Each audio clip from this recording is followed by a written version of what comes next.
നമസ്കാരം, രാലി വാർത്താ സ്പെഷ്യലിലേക്ക് കേറി പോന്നോളി.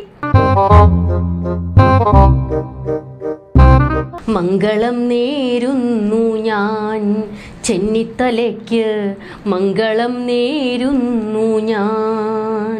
മുഖ്യൻ കസേരയിൽ 5 കൊല്ലം വിലസാൻ, മംഗളം നേരുന്നു ഞാൻ ചെന്നിത്തലയ്ക്ക്, മംഗളം നേരുന്നു ഞാൻ. ലേപ്പിണു പൊട്ടനാ? അപ്പൊ ഞാൻ പൊട്ടനാ? 3.0 നോക്കിയിരിക്കുന്ന ഞാൻ ഇപ്പൊ പൊട്ടനാ? ലോകത്ത് ഇതിലും ഗതികെട്ടൊരു മുഖ്യൻ വേറെ ഉണ്ടോ പൊന്നു കർത്താവേ? ഇത് മുഖ്യനെ വേദിയിൽ ഇരുത്തി രാജ്മോഹന്റെ ഒരു കീച്ച്. അടുത്ത മുഖ്യൻ രമേശ് ചെന്നിത്തലയാകാൻ ആശംസിക്കുന്നു ഞാൻ. രായാവിനെ വേദിയിലിരുത്തി ഇങ്ങനെ ഊഞ്ഞാലാട്ടം പാടുണ്ടോടെ ഇത്? ഇരുന്ന ഇരിപ്പിൽ മുഖ്യനങ്ങ് ഇല്ലാണ്ടായി പോയി കേട്ടാ. ആ മുഖം നിങ്ങളൊന്ന് കാണണമായിരുന്നു. നാട്ടാരെ നിങ്ങളും എല്ലാം അറിയുന്നുണ്ടോ ഇത്? രവി പിള്ളയുടെ പരിപാടിക്ക് ചെന്ന് കയറി കൊടുത്തതാ മുഖ്യൻ. അവസാനം വട്ടത്തിലും നീളത്തിലും ഒക്കെ അങ്ങ് തേഞ്ഞ്. മക്കളെ ആ വീഡിയോ ഇട് അങ്ങോട്ടിട്. ഒരിക്കലും അവഗണിക്കാനാകാത്ത വലിയ ശക്തി രമേശ് ചെന്നിത്തല അവർ. അടുത്ത മുഖ്യമന്ത്രിയായിട്ട് അദ്ദേഹം വരട്ടെ എന്ന് ഞാൻ ആശംസിക്കുകയാണ്. ഇത്രയും ധൈര്യം ഞാൻ എന്റെ ചാൽ ശോഭരാജ് മാത്രമേ കണ്ടിട്ടുള്ളൂ. നിനക്ക് എങ്ങനെ കിട്ടി കുട്ടി ധൈര്യം? ദൈവമേ എനിക്ക് എന്തിനീ വിധി, ദൈവമേ എനിക്ക് എന്തിനീ വിധി. മുഖ്യൻ വല്ലാതെ മുക്കുന്ന കാഴ്ചയാണ് സുഹൃത്തുക്കളെ കാണാൻ കഴിയുന്നത്. മുഖ്യൻ രാജിവെക്കണം. ഇരട്ടച്ചങ്കല്ല, ഇത് ഓട്ടച്ചങ്ക്. ഒളിച്ചും പാത്തും ഈണത്തിലും താളത്തിലും പാടിയിരുന്ന ടീംസൊക്കെ നാൽക്കവലയിൽ മൈക്കിൻ ചോട്ടിൽ നിന്നും പറയാൻ തുടങ്ങിയടേ. മുഖ്യന്റെ യുദ്ധമുറകൾ പണ്ടത്തെ പോലെ അങ്ങോട്ട് ഏക്കുന്നില്ല കേട്ടോ. ഇതുവരെ ട്രോളന്മാരെ പേടിച്ചാൽ മതിയായിരുന്നു. ഇതിപ്പോ ബ്ലഡി മല്ലൂസ് എല്ലാം ചേർന്ന് ആയത്തിൽ ഊഞ്ഞാലട്ടിക്കുവാടേ. കേരള കിമ്മണ്ണൻ നെഞ്ചും വിരിച്ച് നിന്ന് ആ വെടിയുണ്ട അങ്ങ് ഏറ്റുവാങ്ങി. അല്ല പിന്നെന്ത് ചെയ്യാനാണ് ഇപ്പൊ വേദിയിൽ നാറി നാണം കെട്ടേന്? പരിപാടിക്കിടെ മൈക്ക് കേടായാൽ മൈക്കിനെതിരെ വരെ കേസെടുക്കുന്ന മുഖ്യനാ. ഊരി എടറാ അവന്റെ ആംപ്ലിഫയർ എന്ന് പറയുന്ന ആളാ. എന്നിട്ടും രാജ്മോഹൻ ഇത്ര വലിയ ഊഞ്ഞാലാട്ടൽ ആട്ടിച്ചിട്ടും മുഖ്യൻ കമാന്നൊരു അക്ഷരം മിണ്ടിയില്ല. രാജ്മോഹ പക്ഷെ ഇജ്ജ് തീർന്നു, രക്ഷപ്പെട്ടു എന്നൊന്നും ഇജ്ജ് കരുതണ്ട കേട്ടോ. വലതന്മാരുടെ കയ്യിൽ നിന്നും ചില്ലറയും വാങ്ങി കള്ളപ്പയറ്റിറക്കിയ കള്ള ബടുവ ഇന്ന് ഇറങ്ങിക്കാണോ അങ്കത്തട്ടിന്ന്. രായാവ് കലിപ്പിലാ.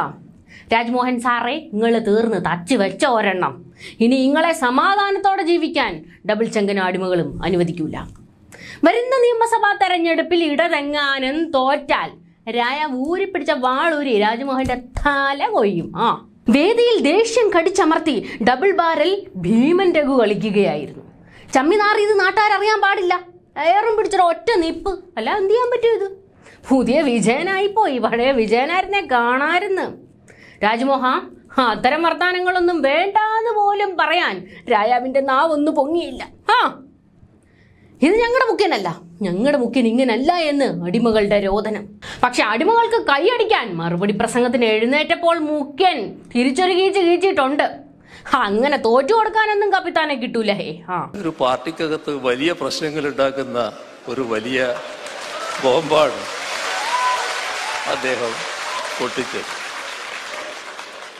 ഞാൻ ആ പാർട്ടിക്കാരനല്ല, നിങ്ങൾക്ക് എല്ലാവർക്കും അറിയാലോ. എന്നാലും അങ്ങനെ ഒരു കടുംചതി ചെയ്യാൻ പാടില്ലായിരുന്നു എന്നാണ് എനിക്ക് അദ്ദേഹത്തോട് സ്നേഹപൂർവ്വം ഉപദേശിക്കാനുള്ളത്. മുഖ്യൻ കസേരയ്ക്ക് കോൺഗ്രസിലെ കൂട്ടയാടി നൈസ ഒന്ന് മുഖ്യൻ കുത്തി അങ്ങ് പൊക്കി വിട്ടു കേട്ടോ. ഗള്ള ഫാൻസിന് 2 ദിവസത്തേക്ക് പൊരുത്തി നിൽക്കാനുള്ളതായിട്ടുണ്ട്. ബട്ട് മുഖ്യൻ പഞ്ച് ഡയലോഗ് കീച്ച് നാവ് വായിലേക്ക് ചുരുട്ടിക്കൂട്ടി ഇട്ടില്ല. ഗ്രൗണ്ടിലേക്ക് ഇറങ്ങി VD സതീശനും ഒരു കീച്ച്. അദ്ദേഹം മുഖ്യമന്ത്രിയാകുമെന്ന് തോന്നിയപ്പോൾ ഭരണം തന്നെ വേണ്ടെന്ന് തീരുമാനിച്ച ആളാണ് ശ്രീ പിണറായി വിജയൻ. അപ്പം ഞങ്ങളെ അധികം ക്ലാസ് എടുക്കാൻ പറയരുത്. പഴയ കഥയൊന്നും എന്നെ കൊണ്ട് പറയിപ്പിക്കരുത്.